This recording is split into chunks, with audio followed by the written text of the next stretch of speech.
വളരെ ഞെട്ടിക്കുന്ന ഒരു വാർത്തയാണ് ഇപ്പോൾ പുറത്തു വരുന്നത്. സോഷ്യൽ മീഡിയ ഉപയോഗിക്കുന്നവർക്ക് എല്ലാവർക്കും അറിയാം സോഷ്യൽ മീഡിയ ഇൻഫ്ലുവൻസറായ ചിന്നു പപ്പുവിനെ. ഒരുപാട് കുക്കിംഗ് വീഡിയോ ഒക്കെ ചെയ്ത് വളരെയധികം ആരാധകരുള്ള ഒരു വ്യക്തി.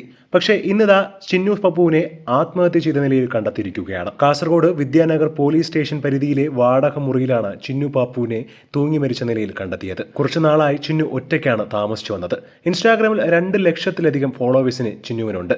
കാസർഗോഡ് ഭാഷയിൽ വീഡിയോകൾ അവതരിപ്പിക്കുന്ന ചിന്നു പാചക യാത്ര വീഡിയോകളാണ് ഏറെയും ചെയ്തിരുന്നത്. ചിന്നുവിന്റെ ആത്മഹത്യാ വാർത്ത സത്യം പറഞ്ഞാൽ ആർക്കും വിശ്വസിക്കാൻ കഴിയുന്നില്ല എന്ന് തന്നെ പറയണം. ഒരുപാട് പേർ അമ്പരപ്പോടെയാണ് ഈ വാർത്ത സത്യമാണോ എന്ന് കേൾക്കുന്നത്. കുടുംബ പ്രശ്നമാണ് ആത്മഹത്യക്ക് കാരണമെന്നാണ് ഇപ്പോഴത്തെ പ്രാഥമിക നിഗമനം. വിവാഹമോചനവുമായി ബന്ധപ്പെട്ട് കേസ് നടന്നു വരികയായിരുന്നു എന്നാണ് വിവരം.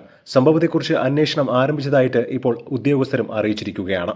എന്താണ് ഇവർക്കിടയിലുള്ള യഥാർത്ഥ പ്രശ്നമെന്നും എന്തിനു വേണ്ടിയാണ് ചിന്നു സ്വയം ജീവനൊടുക്കിയത് എന്നുള്ള ചോദ്യങ്ങൾ ഇപ്പോൾ നിലനിൽക്കുകയാണ്. സോഷ്യൽ മീഡിയയിൽ വളരെയധികം സന്തോഷത്തോടുകൂടി കാസർഗോഡ് ശൈലിയിൽ ചിന്നു ഒരുപാട് വീഡിയോ ചെയ്തിട്ടുണ്ട്. അതുകൊണ്ട് തന്നെ പ്രേക്ഷകർക്കും ഒരുപാട് ഇഷ്ടമാണ്.